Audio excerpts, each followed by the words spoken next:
Biglang natahimik si Chris dahil yon ang unang pagkakataon na nakita niyang magalit si Mar. Lumabas ng silid si Chris. Naupo ito sa bangkong nasa gilid ng pintuan. Magsisindi sana ng sigarilyo ang binata nang mapansin ito ang maliit na liwanag mula sa sulo. Inakala ni Chris na si Tatang Badong ang paparating kaya sinalubong niya ito. Ngunit natigilan ng binata dahil nang makalapit ito sa liwanag, napansin ito na may mukha ang bolang apoy. Lumulutang ito sa hangin papalapit kay Chris. Naniga sa kinakatayuan ng binata at nang ilang metro na lang ang layo nito sa kanya, biglang may tumulak sa binata dahilan para matumba ito. Hindi ba't sinabi ko sa inyo na walang lalabas ng tahanan? Bilisan mo, tumayo ka na at pumasok sa loob.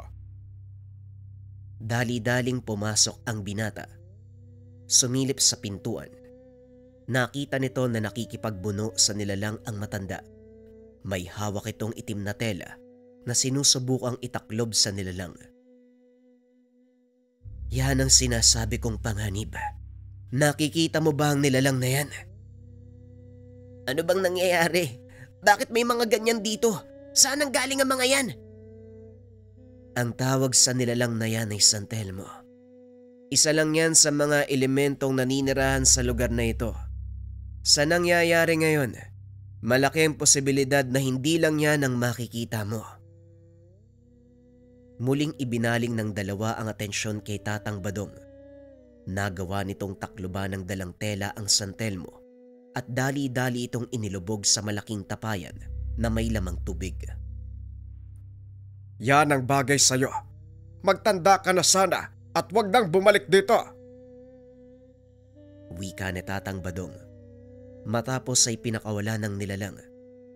Tatalbog-talbog itong umalis sa lugar na tila nagkaroon ng takot dahil sa ginawa ni Tatang Badong.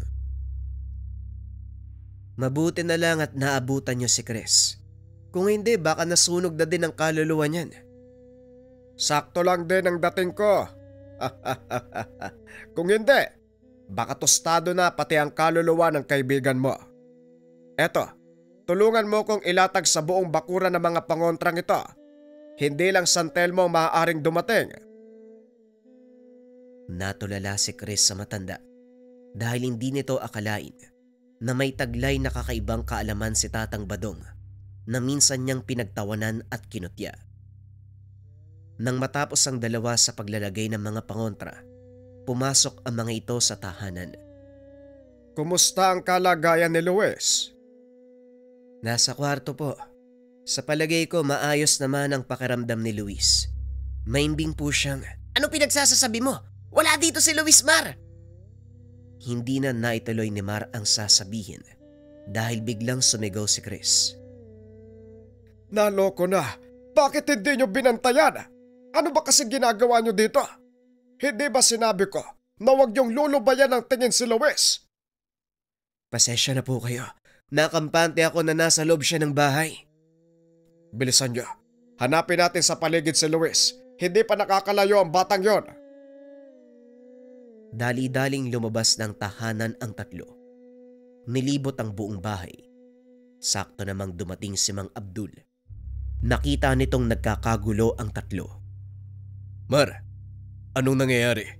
Bakit paikot-ikot kayo sa bahay? Mabuti naman at nandito ka na. Nakita ko itong si Chris eh. Kamunti ka ng lapay ng San Telmo. Anak ng... Anong San Telmo? Anong kabaliwan ang sinasabi mo, Tatang Badong? Maniwala ka man o hindi, tiyo. Yan ang nangyari dito. Kamunti ka ng lamunin ng buhay itong si Chris. At ngayon nawawala si Luis. Pag-uusap ng tatlo. Maya-maya ay muling sumigaw si Chris. Dali-dali nilang pinunta ng binata at nakita ng mga ito si Luis. Nakatayo sa harapan ng malaking bato. Luis! Anong ginagawa mo dyan? Halika na nga, pumasok na tayo. Delikado dito. Delikado? Anong sinasabi mo? Mabait yung mga nakatira sa bato. Ikaw pa nga nagdala ng panganib sa kanila eh. Alam mo ba, Nakapatay ka ng sanggol ng engkanto? Hayaan mo lang siya magsalita. Wag na wag kang sasagot, Chris. Wika namang Badong. Nilingon ito ni Luis at nginitian. Tama. Walang makikialam. Dahil hindi naman kayo kasali sa gulong ginawa ng taong yan. Alam kong malaki ang kasalanan ng ginawa ng binata, ngunit hindi niya kayo nakikita. Alam ni Tatang Badong na isa sa mga nilalang na napinsala ni Chris ang nasa loob ng katawan ni Luis ng mga oras na yun. Kinuha ng matanda ang pagkakataon upang kausapin ang mga ito. Oo, hindi niya kami nakikita. Hindi ba dapat mas lalo siyang magkaroon ng konsiderasyon? Hindi niya alam na hindi lang siya naninirahan sa mundong ito. Naroon na tayo, ngunit hindi naman siguro lingid sa kalaman ninyo na hindi siya lumaki sa lugar na ito, hindi ba? Hindi siya nabuhay sa mga ganitong uri ng paniniwala. Lumaki ang binatang ito na walang ibang nakikita kung hindi mga pisikal na bagay o mga taong nakapaligid sa kanya. Ano man ang maging dahilan mo, napatay ng binatang yan ang aking anak. Wala siyang respeto eh. Nawala ang tangi kong tagapagmana. Alam mo, Tandang Badong, ang batas. Buhay ang inutang, buhay din ang kabayaran. Liban na lang kung may magagawa kayo maaaring tumumba sa buhay ng anak ko. Para kung sasabihin ko sa'yo na kaya kong buhayin ang anak mo. Anong magagawa ng isang matandang manggagamot? Alam kong lipas na ang panahon mo. Tignan mo ang iyong sarili. Puti na ang buhok at halos hindi na matuwid ang likod. Ngayon sabihin mo sa akin kung paano mong gagawin ang mga sinasabi mo. Maaaring tumanda na ang katawan ko, ngunit hindi ang aking espiritu. Kahit papano, may nalalabi pa namang lakas sa matandang katawan ko. Ngayon, kung makikipagkasundo ka sa akin, bubuhayin ko ang anak mo. Pero kung makikipagmatigasan ka, wala na akong magagawa kundi patawan ka ng kaparusahan. Tinatakot mo ba ako, tanda? Hindi ako sanay na magbitaw ng pananakot. Kaya magpasya ka bago pa mag-iba ang pasya ko. Hindi ako magpapasya ngayong gabi. Sa susunod na araw, unang pagdilim ng buwan, muli ako makikipag-usap sa iyo at doon ko sasabihin ang aking hatol. Matapos magsalita, biglang nawalan ng malay si Chris. Dali-dali naman itong sinalo ni Tatang Badong. Sa ngayon, ligtas ang kaibigan mo, Mar. Ngunit hindi natin alam ang gagawin ng nilalang na sumapi sa kanya. Pero nagtataka ako kung si Chris ang may kasalanan sa kanila, bakit si Luis ang sinapian ng nilalang? Parang alam ko na ang gustong mangyari ng nilalang na yan. Gusto niyang iparamdam sa akin ang sakit ng mawalan ng mahal sa buhay. Wika ni Chris. Nagulat si Tatang Badong sa sinabi ni Chris. Napangiti naman si Mar dahil sa kabila ng pagiging mapanghusga at mapanglait nito, may malasakit sa mga kaibigan ng binata. Matapos makipag-usap ay lumabas si Chris upang magsigarilyo. Naiwan sina Tatang Badong at Mar sa loob ng kwarto kasama ang natutulog na si Luis. Kahit ganyan ang ugali ni Chris, mabait din naman siya. At minsan ko nang napatunayan na may malasakit siya sa amin. Alam mo bang kamunti ka na ako mamatay sa Maynila, Manong? Ngunit dahil sa tulong ni Chris, nabigyan ako ng pagkakataong mabuhay uli. Naikwento na sa akin ni Abdul ang tungkol dyan. Lahat ng tao may kanya-kanyang katangian. At siguro may dahilan ng kaibigan mo kung bakit ganon ang kanyang pinapakitang ugali. Ramdam ko rin naman na mabuti siyang tao. Tama ka, Manong. Matagal ko nang kilala si Chris. Hindi naman ganyan ang totoo niyang ugali. Simula nang umasenso ang kanilang pamumuhay, naging abala ang mga magulang niya sa negosyo. Doon nagsimulang magbago ang ugali niya. Hindi na mahalaga kung ano pa ang nakaraan ni Chris. Ang mahalaga, kaya niyang tumanggap ng pagkakamali at humingi ng kapatawaran. Yan lang naman ang maaaring hilingin sa mga engkanto. Hindi rin tayo nakakasiguro na yun nga ang gusto nila dahil malaking kasalanan ang ginawa ni Chris. at hindi lang simpleng paghingi ng kapatawaran ng sagot sa pagkamatay ng isang anak. Tama ka, pero may nakahanda na ako para sa kanila. Walang karapatan ng sino mang engkantong magpataw ng kaparusahan sa isang tao. Tandaan mo, Mar, tayo ay nilikha ng Diyos sa kanyang wangis. Naniniwala ako na may isang makapangyarihang tagapaglikha na siyang tumitingin sa lahat at siguradong hindi niya tayo papabayaan. Sige na, Tatang, magpahinga na muna tayo. Dito na ako matutulog sa labas. Ako na magbabantay. Hindi, Tatang. Doon ka matulog sa loob ng tahanan. Ako magbabantay. Gusto ko makita ng harapan ng mga nilalang na sinasabi nyo. Nako, Tiyo. Hindi ako sigurado kung makakayanan mo. Pero kung sakali mang magpakita sila, may gawing hindi maganda. Nasa loob kami nila Tatang Badong. Dito din ako matutulog. Ako may kasalanan sa kanila, di ba? Bakit hindi akong kunin nila? Bakit si Luis pa? Wala namang ginagawa yun eh. Gaya ng sinabi mo kanina, gustong iparamdam ng mga engkanto ang mawala ng mahal sa buhay. Gagawin nila ang lahat para mangyari yon. Pues, gagawin ko rin ang lahat para hindi nila makuha ang kaibigan ko. Makikipagtusa ko kung kinakailangan. Hanga din ako sa tapang mo, pero hindi itong oras. Sige na, pumasok ka ng tahanan. Mas mabuti pa rin siguraduhin mo ang kaligtasan. Itabi mo ang katapangan at may paggagamitan tayo niyan. Sigurado yun. Anong gagawin ko dito? Ayokong tumunganga lang sa sulok habang yung kaibigan ko nahihirapan dahil sa ginawa ko. Gaya ng sinabi ko, may paggagamitan niyang katapangan mo. Alam kong nag-aalala ka sa kaibigan mo, ngunit hindi tayo pwedeng magpadalos-dalos ng galaw. Lalo pat hindi tao ang kalaban natin. Madaling basahin ang utak ng mga tao, ngunit hindi ang mga engkanto. Pag-uusap ng dalawa. Nabalot ng katahimikan ng paligid hanggang sa sumapit ang madaling araw. Nagising si Mar upang sumama sa tuwing magdasal sa moske.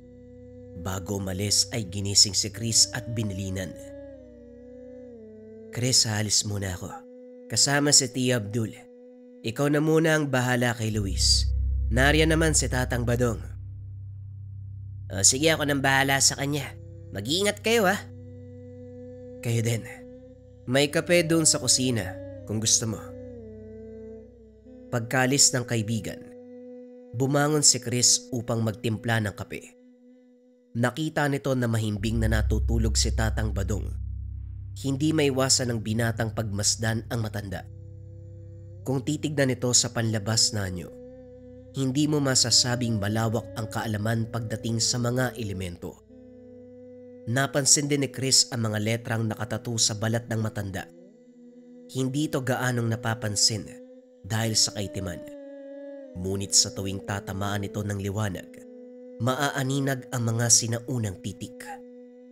Tumuloy sa kusina ang binata nang makita nitong kumilos ang matanda. Habang nagtitimpla ng kape, nararamdaman nitong kumilos si Tatang Badong at nang lingunin, nakaupo na ito. Naisip ni Chris na pagtimplahan rin ng kape ang matanda. Magandang umaga, Tang. Eto, magkape kayo. Salamat, Iho.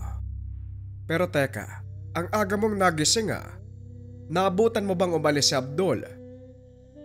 Oho, ibinili ni Mar sa akin si Luis eh. Tinignan ko na din siya. Ayun, payapang natutulog. Napagod yata sa mga nangyari kagabi. Normal na mapagod ang pisikal na katawan. Pero huwag kang mag-alala. Kusa namang babalik ang lakas niya. Nga pala, Manong, huwag mo sanang mamasamay ng tanong ko ha. Nakulong ka na ba dati? Nakulog? Bakit mo naman naitanong? Ikaw talagang bata ka, oo. Nakita ko po sa mga tattoo nyo sa katawan eh. Nakataas kasi yung damit nyo habang tulog kayo. Ito ba? Ano naman ang kaugnayan ng mga tattoo ko sa pagkakakulong? Lahat ba ng lumalaya may tattoo? Ganun po kasi sa amin eh. May mga kakilala po akong galing sa loob. Puno ng tattoo nung lumabas eh. Ay nako, yan ang ugaling dapat mong baguhin, iho. Hindi lahat ng taong may tattoo masama o galing sa kulungan. Ang mga tatong ito ay galing sa aking maestro. Mga orasyong pandepensa mga ito. Ha? Orasyong pang depensa? Oo, yon ang tawag sa mga dasal na nakasulat sa balat ko. Ako lang ang nakakabasa ng mga ito. At sa tagal ng panahon na nakaukit sa katawan ko mga letra, nakabisado ko na. Saan po nang galing ang mga dasal, Manong? At saka bakit kinakailangang ipatato kung kabisado nyo naman pala? Ang kasulatang pinagmula ng mga tato, maigpit ay pinagbabawal sa ibang tao. Maingat itong pinangangalagaan ng aking maestro. Wika ni Mang Badong habang tinatanggal ang kanyang pangitaas na damit. Dito na tumambad kay Chris ang napakaraming peklat na ang ilan ay halos umabot ng 1 metro ang haba, lalo na sa likod ng matanda. Saan ang galing ang mga peklat na yan? Malagim ang kwento ng mga markang ito, iho. At siguradong hindi ka maniniwala sa oras na marinig mo. Bakit hindi niyo po ako subukan? O sige, pero hindi pa rin kita pipiliting maniwala. Tignan natin, Manong. Malay mo, makumbinsi ang isang kagaya ko. Ang mga pilat na ito, nakuha ko noong kasagsagan ng pakikipaglaban namin sa mga militar. Dati akong rebelde, Chris. Maraming labanan ang pinagdaanan ko. At sa bawat labang napapagtagumpayan, isang pilat ang nagsisilbing tanda. Ibig sabihin, sa bawat taong napapatay mo, may naiiwang marka. Hindi lang isa, Chris, kung hindi isang buong baryo ng mga inosenteng tao. Ibig sabihin naging kriminal na po kayo? Yon ang naging tawag sa akin ng mga tao at yon ang naging paraan ng pamumuhay ko noon. Pero dumating sa akin ang isang kaganapan na lubusang nakapagpabago. Sa pagpapatuloy ng kwento ni Tatang Badong, isang matanda ang nakilala nito noon na siyang naging dahilan ng tuluyang paggising mula sa nakagisnan.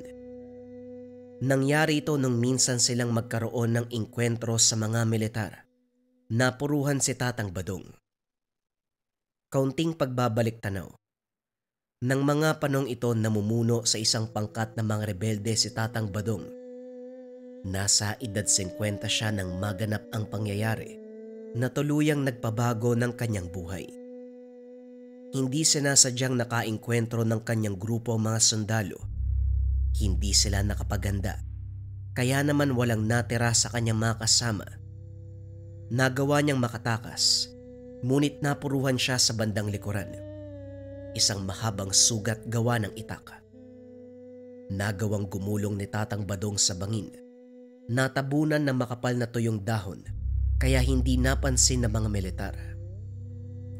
Nang umalis na ang mga ito, isang matanda ang kumuha sa kanya at dinala sa kuweba. Ginamot ang lahat ng mga sugat. Alam ni Tatang Badong na mamamatay na siya ng mga oras na yun. Ngunit sa hindi malamang dahilan, mabilis na gumaling ang sugat ni Tatang Badong hanggang sa tuluyan nitong nanumbalik sa dating kalusugan. Hindi na rin alam ng matanda kung nasaan ang tumulong sa kanya dahil wala na ito nang magising siya. Kaso nga lang may iniwan na mga kasulatan. At ang mas ikinagulat ni Tatang Badong, nang lumabas siya sa yungib, nakita nito ang mga tatong nakaukit mula sa kanyang braso hanggang sa buong katawan.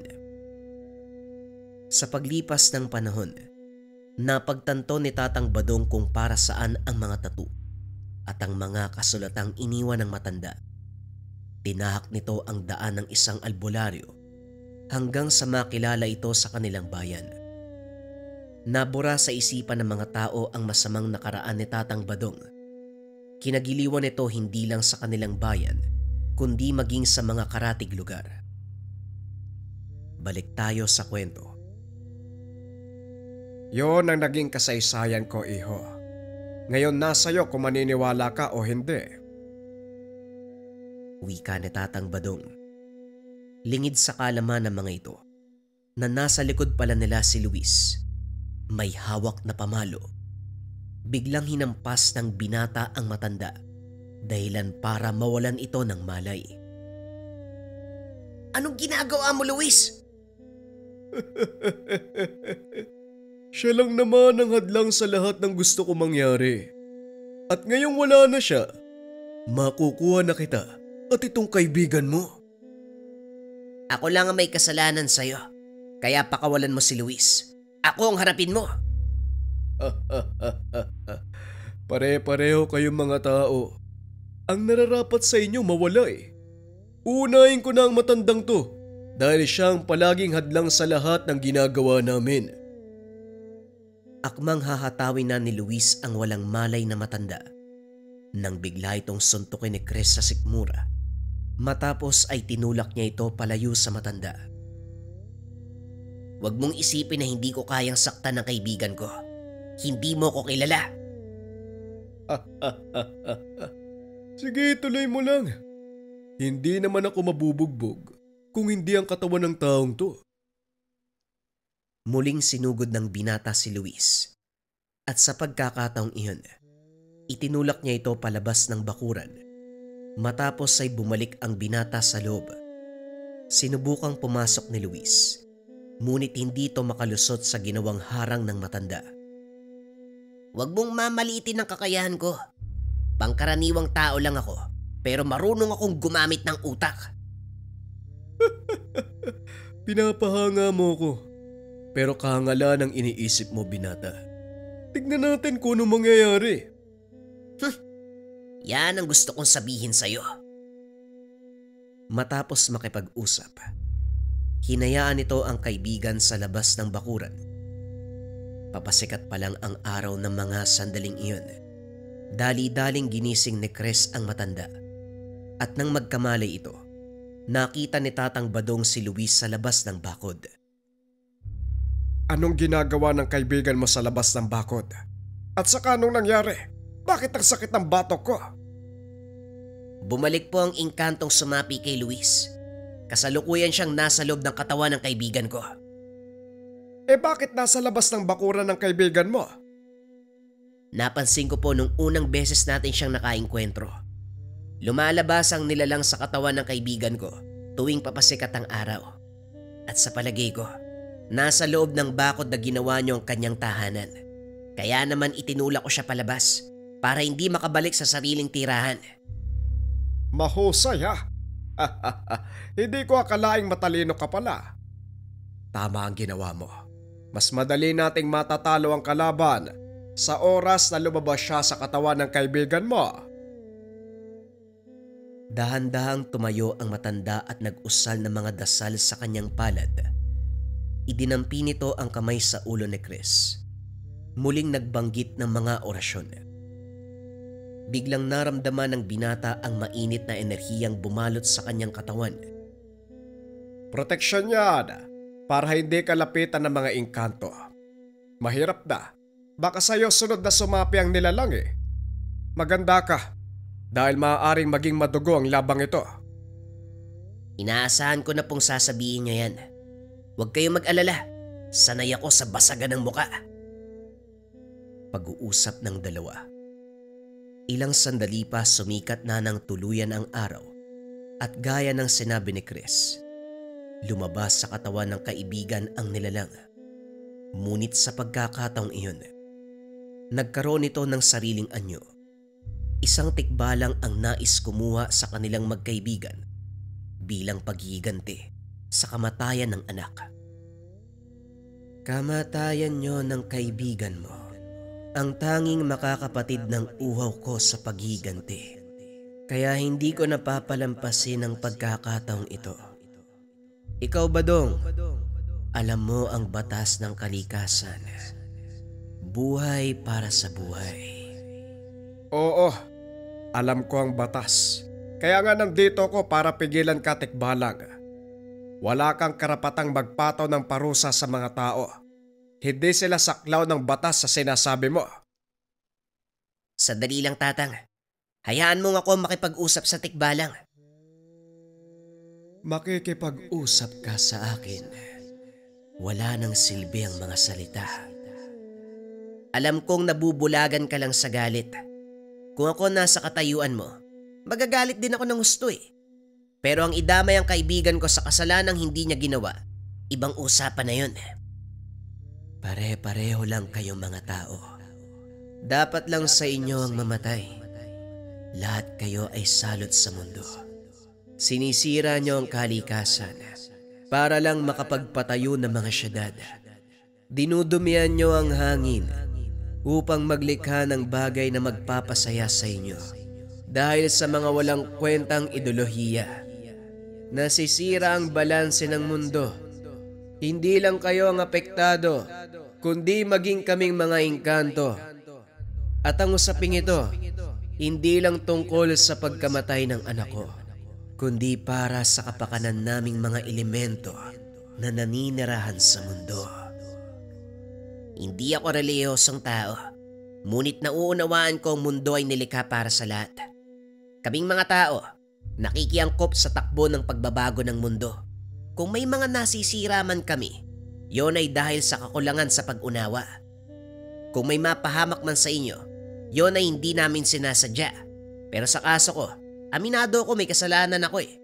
Kaya kung gusto mo kong parasahan, ako na lang. Pakiusap, huwag mong idamay ang kaibigan ko. Pasensya na, pero ito ang hatol ko at hindi na mababago. Mamamatay ka at ang kaibigan mo. Matapos kausapin ng nilalang si Chris, sinugod nito si Luis. Ngunit laking gulat ng tikbalang nang biglang mapunta sa harapan nito si Tatang Badong. Hindi ba sinabi ko sa'yo, huwag mong gagalawin ng mga tao, ang tigas ng ulo mo? Huwag kang makialam, tanda. Hindi mo problema to. Hindi ko problema. Ako ang nangangalaga sa bayang ito at sa mga taong nakatira dito. Ngayon kung sasabihin mo sa akin na wala akong kinalaman, parang sinabi mo na walang silbi ang pagiging tagapamagitan ko. Huwag mo lang sanang pagsisiyan ang pangingialam mo, tanda. Inundaya ng suntok ng tikbalang ang matanda. Ngunit nagawa itong saluin ni Tatang Badong. Itinulak nito palayo ang tikbalang. Walang tigil na hinagupit ng hawak niyang patpat. Napasigaw ang nilalang dahil sa sakit. Bawat tama nito sa katawan ng nilalang, nagiiwan ng latay na tila nang gagaling sa mainit na bakal. Binalaan na kita nung una pa lang pero hindi ka nakinig. Kung pinalampas mo na lang sana, tininig ang paghingi ko ng tawad sa mga nangyari, hindi tayo aabot sa ganito. Anak ko ang namatay at kapakanan ng mga kalahi ko ang nakasalalay sa labang ito. Kung sakaling mamamatay ako, wala akong pinagsisisihan at hindi ako titigil hanggat hindi nakakamit ang katarungan. Kung ganon, hindi rin ako magdadalawang isip na patayin ka kung hindi ka pa rin titigil. Muling nagsagupaan ang dalawa hanggang sa tuluyang bumagsak ang tikbalang. Inapakan nito sa ulo ni Tatang Badong, tinutukan ng hawak na patpat sa leeg. Bakit hindi mo ituloy, tanda? Tapusin mo na ang laban. Wika ng tikbalang. Ngunit sa pagkakataong iyon, sumagot si Chris upang awatin si Tatang Badong. Sandali lang po. Huwag niyo po siyang papatayin. Hindi ba may inalok kayong kasunduan sa kanya? Oo, pero siya mismo ang may ayaw, kaya wala akong magagawa. Tikbalang makinig ka. Naniniwala ako magagawang buhay ni Tatang Badong ang anak mo. Kung makikipagkasundo ka lang kaya pakiusap, piliin mong wag mamatay. Bakit mo ginagawa ito, tao? Kasalanan ko ang lahat at habang buhay kong dadalin sa konsensya kong pagkamatay mo. Makinig ka sa sinasabi ng binata. Ito ang mas makakabuti para sa lahat. Handa kong tumalima sa kasunduan kung mangangako kang titigil sa panggagambala. Napaisip ang tikbalang sa mga sinabi ng matanda. Hanggang sa pumayag ito. Binuhay ni Tatang Badong ang kanyang anak gamit ang kakaibang kakayahan. Matapos ang kaganapan ay nagpasalamat ang tikbalang. Kasabay nito ang pangako. Lilisanin nila ang lugar at hindi na muling manggagambala. Nagsilbing aral para kay Chris ang kaganapang iyon. Hanggang sa umuwi ito ng Maynila. Sa paglipas sa mga taon, unti-unting nagbago ang ugali ni Chris. Maging ang pakikitungo nito sa mga katrabaho at ibang tao.